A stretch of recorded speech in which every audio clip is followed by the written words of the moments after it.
नमस्कार सेविका ताईनो, मी पुष्पवती चंद्रकांत मोरे, अंगणवाडी सेविका व्हिडिओ भगिनीनो, तुमच्या आवडत्या चॅनलवर म्हणजेच ॲक्टिव्ह अंगणवाडी चॅनलवर तुमचं खूप खूप स्वागत करते। सेविका ताईनो, आजच्या व्हिडिओच्या माध्यमातून आपण जर स्क्रीनवर पाहिलं असेल तर तुमचं लक्षातच आलं असेल की आपल्याला विद्यारंभ प्रमाणपत्र कशा पद्धतीनं लिहायचं आहे, कशा पद्धतीनं तयार करायचं आहे, तर हेच मी तुम्हाला आजच्या व्हिडिओच्या माध्यमातून सांगणार आहे। तर सेविका ताईनो, एक गोष्ट लक्षात ठेवा की विद्यारंभ प्रमाणपत्र जिल्हा परिषद शाळेला जाणारे मुलं असतील, प्रायव्हेटला जाणारे असतील, या सगळ्यांना विद्यारंभ प्रमाणपत्र हे आपल्याला द्यायचंच आहे। त्याच्याशिवाय त्यांचं जे ॲडमिशन पोर्टलची पूर्तता आहे ती होणार नाही। त्याच्यामुळे आपल्या अंगणवाडी केंद्राचं जे पूर्वशालेय शिक्षण इथं दिलेले पूर्व बालावस्था संगोपन व शिक्षण हे किती महत्त्वाचं आहे हे लक्षात घ्या की याच्याशिवाय आता ते जे आहे त्यांचं ॲडमिशन होणार नाही, म्हणजे पूर्ण होणार नाही। तर त्याच्यासाठी आपल्या सगळ्यांना काय करायचं आहे, अप्पर आय डी तयार करायचे। ज्या बालकांचं स्व आधार आहे, स्वतःचं आधार कार्ड आहे, त्यांचाच अप्पर आय डी होतो। तर आपण जशा पद्धतीनं अप्पर आय डी तयार करणार एक रजिस्टर तयार करायचं, त्याच्यावर आधी अप्पर आय डी क्रमांक लिहायचा, दुसरं म्हणजे आपल्याला त्याच्यासमोरच विद्यारंभ प्रमाणपत्र क्रमांक आपल्याला तयार करायचा आहे। तो कसा तयार करायचा हे देखील मी तुम्हाला याआधील व्हिडिओमध्ये सांगितले, परंतु आता धावतीमध्ये रिपीट करते की तो तयार करत असताना आपला अंगणवाडीचा 11 अंकी कोड जो असतो त्याचे सुरुवातीचे 4 आकडे आपल्याला घ्यायचे आहेत, त्याच्यानंतर अप्पर आय डीचे शेवटचे 4 अंक घ्यायचे आहेत आणि त्याच्यानंतर वर्ष आहे 2026, तर त्याच्यातला 26 आपल्याला टाकायचा आहे। असा 10 अंकी जो प्रमाणपत्र क्रमांक आहे त्यालाच आपण विद्यारंभ प्रमाणपत्र क्रमांक आहे तो आपल्याला तयार करून इथं टाकायचा। तर बघा, तुम्हाला सगळ्यांना दाखवते की मी एक प्रमाणपत्र तयार केलेलं आहे, एक म्हणण्यापेक्षा सगळेच तयार करून ठेवलेले आहेत, परंतु आपल्याला प्रत्येक प्रमाणपत्राचं कशा पद्धतीनं त्याच्यामध्ये तारखा टाकायच्या आहेत हे पण खूप महत्त्वाचं आहे। आणि ताईंनो, अप्पर आय डी लिहित असताना अजिबात चूक करू नका, अगदी व्यवस्थित लिहा। जर तुम्ही अप्पर आय डी चुकीचा लिहिला तर त्यांच्या पोर्टलवर तो चुकीचा जाईल। अप्पर आय डी बालकांच्या पूर्ण भविष्यासाठीचा आपल्या अंगणवाडी केंद्रात तयार होतोय, आपण खूप महत्त्वपूर्ण काम करतोय, तर ते महत्त्वपूर्ण काम करत असताना तसंच काळजीपूर्वक देखील ते नोंदवा। तर अप्पर आय डी क्रमांक इथे तुम्हाला दिसतोय स्क्रीनवर, आपल्याला इथं अप्पर आय डी क्रमांक हा लिहून घ्यायचा आहे आणि त्याच्यातले शेवटचे 4 अंक हे आपल्याला प्रमाणपत्रात टाकायचे आहेत। त्याच्यानंतर जर तुम्ही पाहिलं तर प्रमाणपत्र क्रमांक आपल्याला इथं टाकायचा आहे, जो आपण विद्यारंभ प्रमाणपत्र तयार करणार, जो तुम्हाला सुरुवातीला 4 अंक आपला कोड 11 अंकी कोडचे सुरुवातीचे 4 टाकायचे, नंतर आपल्याला अप्पर आय डीचे 4 टाकायचे, शेवटचे 4 टाकायचे आणि त्याच्यानंतर वर्ष म्हणजे 2026चा 26 आपल्याला इथे टाकायचा। असा 10 अंकी प्रमाणपत्र क्रमांक आपला सगळ्यांचा तयार होणार आहे। त्याच्यानंतर इथं बालकाचं पूर्ण नाव टाकायचं आहे, त्याच्यानंतर बालकाची जन्मतारीख इथे टाकायची, त्याच्यानंतर तुम्ही कोणाचं नाव इथं लिहिणार आहात तर ते टाकायचं आहे। तर इथं वडिलांचं नाव आहे त्याच्यामध्ये, तर मी याच्यावर काट मारलेली आहे, त्याच्यानंतर इथं वडिलांचं नाव लिहिलेलं आहे। आणि त्याच्यानंतर महत्त्वाचा जो मुद्दा आहे तोच तुम्हाला ते व्हिडिओच्या माध्यमातून सांगते, तो तुम्ही अगदी काळजीपूर्वक लक्षात घ्या। तो जर तुम्हाला लक्षात आला नाही तर मात्र तुमचा गोंधळ होऊ शकतो। तर आपल्याला सगळ्यांचे प्रमाणपत्र जे 5 ते 6 वर्ष वयोगटातील बालक आहेत त्यांचं प्रमाणपत्र आपल्याला तयार करायचे आहेत। ही प्रिंट काढून आपल्याकडे आता जी PDF आहे सगळ्यांकडे आलेली असेल, विद्यारंभची जर नसेल तर आपल्या याच्यामध्ये ती PDF पोस्ट केली जाईल चॅनलवर, त्याच्यामुळे टेन्शन घेऊ नका। तर बघा, अशा पद्धतीने आपल्याला कशी तारीख इथं टाकायची बघा, ही जी दिनांक मी तुम्हाला सांगते ती बघा, यांचा मुलगा मुलगी जे असेल ते आता मी पाल्य आणि मुलगीवर कट केले कारण की हा मुलगा आहे।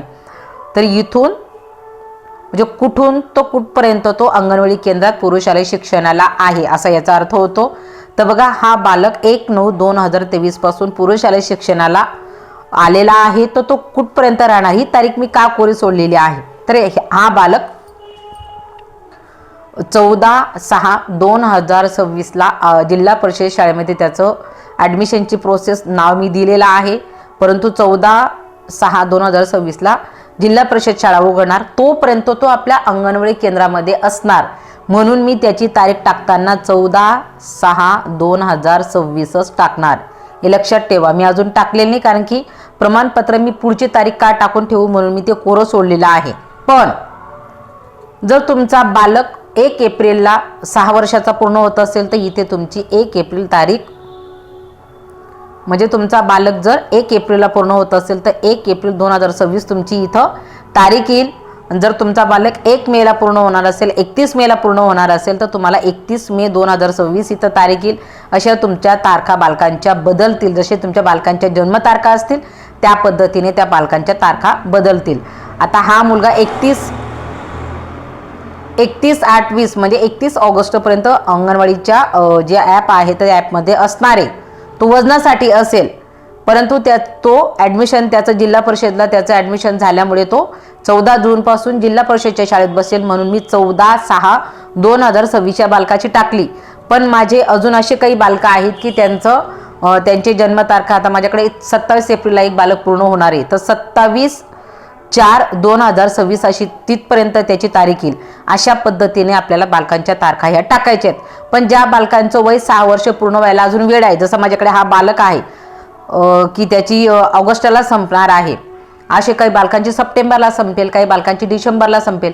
जर असे बालकं जर आपल्याकडे असतील तर त्या बालकांचं तुम्हाला डायरेक्ट सगळ्यांचं सरसगट 14/6/2026 जे जिल्हा परिषदला जातील त्यांचं टाकायचं आहे.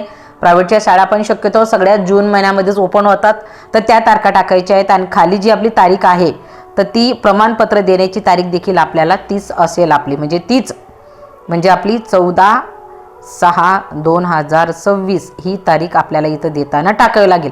मी अजून ती तारीख टाकलेली नाही, कारण की अजून मला ते प्रमाणपत्र द्यायचं नाही. आणि सगळ्यांनी लक्षात ठेवा, प्रमाणपत्र तयार करून ठेवा. मात्र हे प्रमाणपत्र आपल्याला ज्या तारखेला आपल्याला ते ॲडमिशन घेणार तोपर्यंत बालक आपल्याला असणार आहे, त्याच्यामुळे याच तारखेला आपल्याला द्यायचं आहे, परंतु प्रमाणपत्र आपल्याला तयार करून ठेवायचं आहे. तर प्रमाणपत्र तयार करत असताना इथे अंगणवाडी सेविकेचं नाव येणार आहे, आपल्याला स्क्रीनवर दिसत आहे. इथं सही येणार आहे, आधी स्वाक्षरी, त्याच्यानंतर सेविकेचं नाव येणार आहे, त्याच्यानंतर अंगणवाडीचा आक्रांकी कोड येणार आहे, त्याच्यानंतर परिवीक्षिका मॅडम यांची सही येणार आहे, त्यांचं नाव येणार आहे. तेव्हा तुमचं प्रमाणपत्र हे तयार होईल.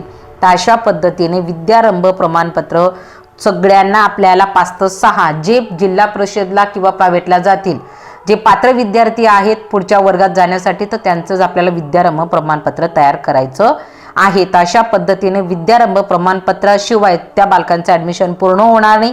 आणि विद्यारंभ प्रमाणपत्र कुठून कुठपर्यंत तो आपल्याकडे होता हे देखील मी तुम्हाला सांगितलेलं आहे. आता एक रजिस्टर करा.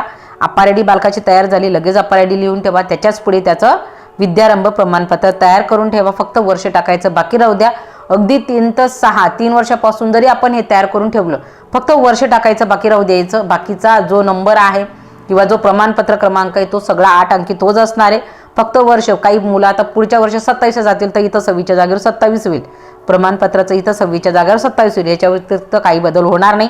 त्याच्यामुळे सगळ्यांनी तयार करून ठेवा, म्हणजे फटक्यात आपल्याला ती माहिती काढून लगेच ठेवता येईल. जर तुम्ही ग्रेडेशनचं एक रजिस्टर केलं असेल, त्याच्या शेवटच्या पेजवर देखील जर तुम्ही ते बालकांची नावं लिहिले, त्याच्यासमोर अप्पर आय डी लिहिला आणि त्याच्यापुढे तुम्ही विद्यारंभ प्रमाणपत्र 8 अंकी सध्या तयार करून ठेवलं आणि 27चे जे येणारे मुलं त्यांचं 27 टाकायचं फक्त बाकी राहील. आणि आता जे 26चे आहेत तर त्यांचं पूर्ण लिहून ठेवा. अशा पद्धतीने आपल्याला बालकांचं तयार करून ठेवायचं. त्याच पद्धतीने बालकांचा शाळेत जो प्रवेश झाला तर प्रवेशची तारीख देखील त्याच्यापुढे लिहून ठेवा, जेणेकरून आपल्याला अगदी प्रमाणपत्र 1 मिनिटात लिहून आपल्याला तयार करता येईल. तर अशा पद्धतीने सोपं आणि स्मार्ट काम आपल्या ताईंनी आता केलं पाहिजे, कारण की काम खूप आहे. आता सध्या FRAचं काम सुरू आहे, त्याच्यामुळे याचं टेन्शन घेऊ नका. हे थोडं उशिरा करा, पण तुम्हाला पूर्ण व्यवस्थित लिहिता यावं म्हणून मी आजच्या व्हिडिओच्या माध्यमातून एक प्रमाणपत्रच तुम्हाला दाखवून दिलं. आपल्याला प्रमाणपत्र क्रमांक कसं तयार करायचं हे पण सांगितलं. ताईंनो, जर व्हिडिओ जर तुम्हाला आवडत असतील तर नक्कीच लाईक करत चला आणि त्याच पद्धतीने आपल्या काही गरजू ताईंना पण व्हिडिओ टाकत चला, जेणेकरून आपल्या प्रत्येक ताईचं काम हे कंप्लीट कसं राहील. तर हाच माझा उद्देश असतो. आणि ताईंनो, तुम्ही लाईक केलं म्हणजे मला पण मोटिवेशन मिळतं अजून पुढची व्हिडिओ करायला. तर आजच्या व्हिडिओच्या माध्यमातून एवढंच सांगते. व्हिडिओ आवडला तर लाईक करा, एवढं नक्कीच सांगते. कमेंट असतील तर टाकत चला, जसं शक्य होईल तसं उत्तर देण्याचा प्रयत्न करेल. आजच्या व्हिडिओपुरतं एवढंच. धन्यवाद.